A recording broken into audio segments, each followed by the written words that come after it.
اعوذ باللہ من الشیطان الرجیم بسم اللہ الرحمن الرحیم۔ اداریہ خود بخود پہنچے ہے گل گوشائے دستار کے پاس۔ روزنامہ الفضل انٹرنیشنل، منگل 5 مارچ 2024۔ مولوی کے قسم یا جھوٹ کی تصدیق کے لیے قادیان کا سفر اختیار کرنے والے مسیح موعود علیہ السلام کی سچائی کے مصدق بن گئے۔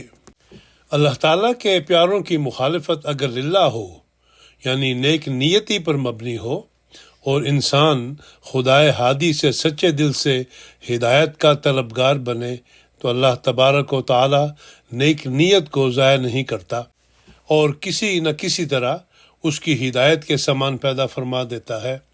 اور بعض اوقات تو بد نیت مخالف کی مخالفت نیک نیت شخص کی ہدایت کا موجب بن جاتی ہے۔ جہلم کے محلہ ملاحہ کے رہائشی حضرت نظام الدین صاحب ٹیلر ماسٹر صحابی حضرت اقدس مسیح موعود علیہ الصلوۃ والسلام کی روایت ہے کہ میں حیران ہوں کہ یہ نعمت عظمیٰ یعنی احمدیت محض اللہ تعالیٰ کے فضل سے مجھے نصیب ہوئی۔ میں سچ کہتا ہوں کہ جس حالت میں میں تھا، اگر کئی برس بھی اسی حالت میں رہتا تو شاید احمدیت کے نزدیک بھی نہ آتا، مگر میرے پیدا کرنے والے نے مجھ پر اتنا احسان کیا کہ وہ راستہ جو برسوں میں مجھ سے طے نہ ہوتا، اس نے اپنے فضل سے ایک رات میں احسان کر کے مجھ کو طے کرا دیا۔ اور وہ اس طرح کہ اپنے مولویوں کے مطابق میں ہمیشہ احمدیوں سے جب گفتگو کرتا تو مجھے ہمیشہ یقین ہوتا کہ ہمارے مولوی دین کے ستون ہیں اور ہمیں شرک بدعت سے بچانے کے لیے محض للہ پوری کوشش کرتے ہیں۔ کہتے ہیں کہ ہم اہل حدیث اپنے آپ کو متقی اور ہر ایک حرام اور جھوٹ سے پرہیز کرنے والا خیال کرتے تھے۔ ایک دفعہ مارچ کا مہینہ تھا، غالباً 1902 کا ذکر ہے۔ ہم چند اہل حدیث جہلم سے لاہور اس غرض سے روانہ ہوئے کہ چل کر انجمن حمایت اسلام لاہور کا جلسہ دیکھیں، جو سال کے سال ہوا کرتا تھا۔ ہم لاہور پہنچ کر جلسہ گاہ جا رہے تھے کہ پنڈال کے باہر دیوار کے ساتھ ایک مولوی صاحب کھڑے ہوئے واعظ فرما رہے تھے۔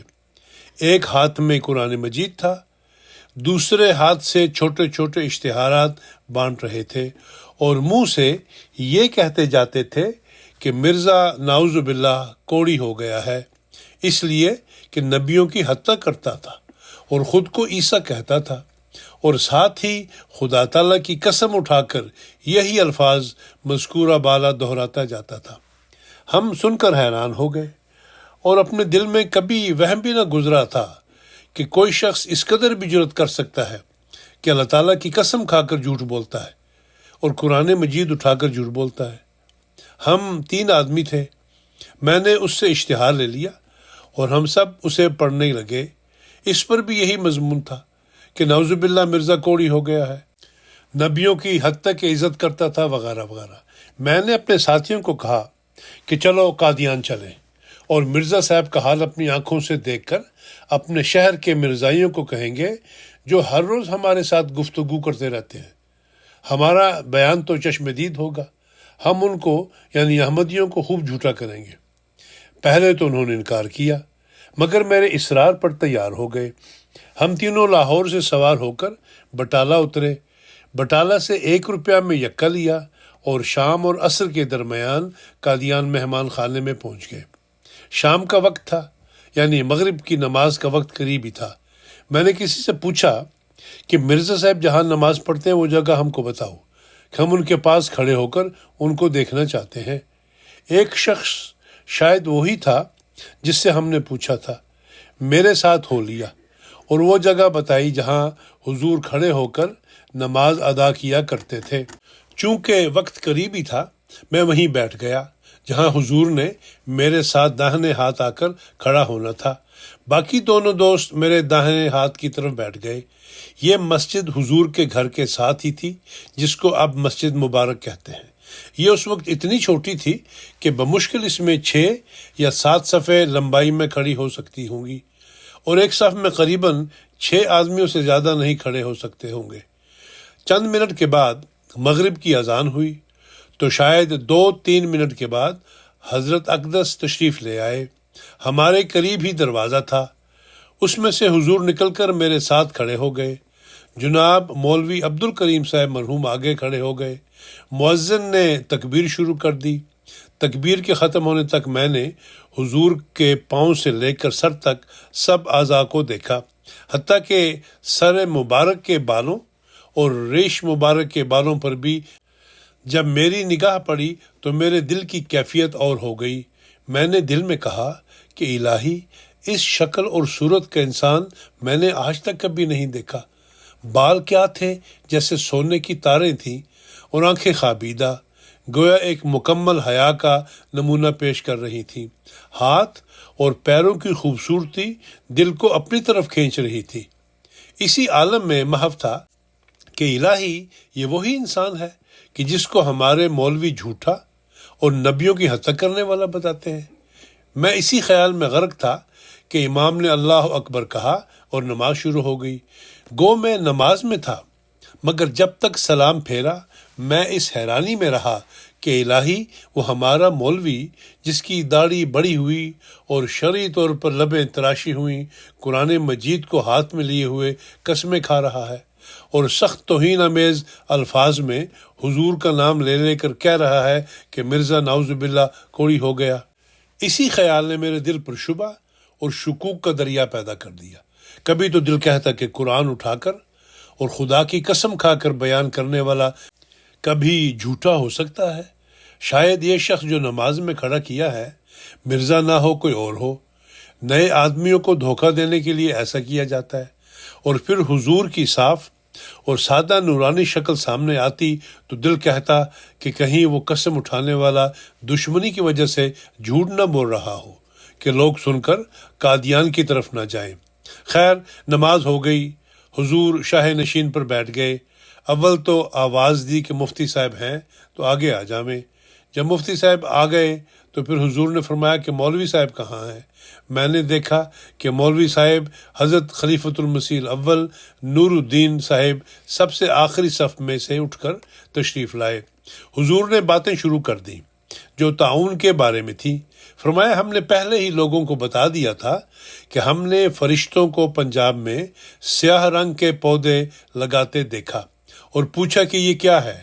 تو انہوں نے جواب دیا کہ یہ تعاون کے درخت ہیں جو آئندہ موسم میں پنجاب میں ظاہر ہونے والی ہے، مگر لوگوں نے اس پر تمسخر کیا اور کہا کہ تعاون ہمیشہ سمندر کے کناروں تک رہتی ہے، اندر ملک میں وہ کبھی نہیں آئی، مگر اب دیکھو کہ وہ پنجاب کے بعض شہروں میں پھوٹ پڑی ہے۔ غرض عشاء تک حضور باتیں کرتے رہے۔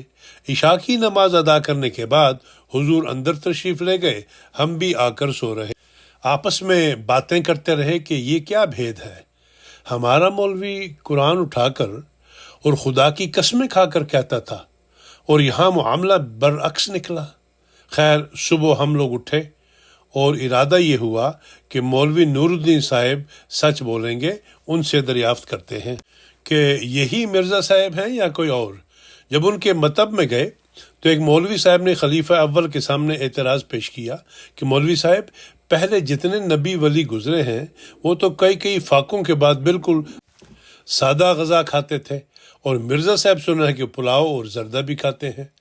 مولوی صاحب نے ان کو جواباً کہا کہ مولوی صاحب، میں نے قرآن مجید میں زردہ اور پلاؤ حلال ہی پڑھا ہے، اگر آپ نے کہیں دیکھا ہے کہ حرام ہے تو بتائیں۔ اور اس مولوی نے تھوڑی دیر سکوت جو کیا تو میں نے جھٹ وہ اشتہار نکال کر مولوی نور الدین صاحب کے آگے رکھا کہ ایک ہمارا مولوی قسم بھی قرآن اٹھا کر کھاتا ہے کہ مرزا نعوذ باللہ کوڑی ہوئے ہیں، اور ہم کو جو بتایا گیا ہے کہ یہی مرزا صاحب ہیں وہ تو تندرست ہے۔ آپ بتائیں کہ یہی مرزا صاحب ہے جن کو ہم نے نماز میں دیکھا ہے یا کوئی اور؟ مولوی صاحب نے جھٹ جیب میں ہاتھ ڈال کر وہی اشتہار نکال کر بتلایا کہ دیکھو، ہم کو تمہارے مولویوں نے یہ اشتہار روانہ کیا ہے، اب یہ مرزا ہے اور وہ تمہارے مولوی، جس نے قرآن ہاتھ میں پکڑ کر جھوٹ بولا، جس کو چاہو سچا مان لو۔ بس پھر کیا تھا، میرے آنسو نکل گئے۔ میں نے دل میں کہا کہ کمبخت، اب بھی تو بیعت نہ کرے گا؟ واقعی یہ مولوی زمانے کے دجال ہیں۔ ہم تینوں نے ظہر کے وقت حضور کی خدمت میں عرض کیا کہ ہم کو بیعت میں لے لیں۔ حضور نے کہا جلدی مت کرو، کچھ دن ٹھہرو، ایسا نہ ہو کہ پھر مولوی تم کو پھسلاویں اور تم زیادہ گناہ گار ہو جاؤ۔ میں نے رو رو کر عرض کی کہ حضور میں تو اب کبھی پھسلنے کا نہیں۔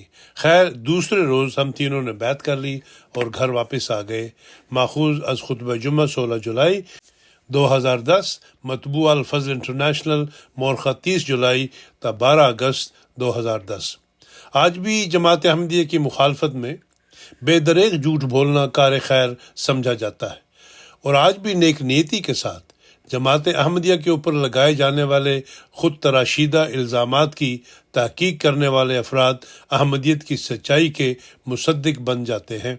یاد رہے کہ بانی جماعت احمدیہ حضرت مرزا غلام احمد قادیانی مسیح موعود و مہدی مسعود علیہ الصلوۃ والسلام نبی اکرم صلی اللہ علیہ وسلم کی پیشگوئیوں کے مطابق تشریف لانے والے امتی نبی ہیں، جن پر ایمان لائے بغیر ایمان ثریا سے نیچے نہیں آ سکتا۔ اور اس وقت امت مسلمہ کی جو حالت ہے، ایمان کے بغیر یہ امت درندوں کے حصار سے باہر نہیں نکل سکتی۔ اس لیے جس شخص تک احمدیت یعنی حقیقی اسلام کا پیغام پہنچے، اسے دوسروں کی باتوں پر اندھا دھند اعتماد کرنے کی بجائے نیک نیتی کے ساتھ تحقیق اور دعا کرتے ہوئے اللہ تعالیٰ سے رہنمائی طلب کرنی چاہیے، کیونکہ قیامت کے دن اللہ تعالیٰ کے حضور ہر کسی کو اپنا حساب دینا ہوگا، کوئی کسی دوسرے کا بوجھ نہ اٹھا سکے گا۔ اللہ تعالیٰ تمام احمدیوں کو خلافت کے زیر سایہ احمدیت کی لازوال نعمت کے ذریعے دنیا و آخرت کی حسنات حاصل کرنے کی توفیق عطا فرمائے، اور جو لوگ ابھی اس نعمت عظمیٰ سے محروم ہیں انہیں خلافت کے گھنے سائے میں آنے کی توفیق بخشے۔ آمین۔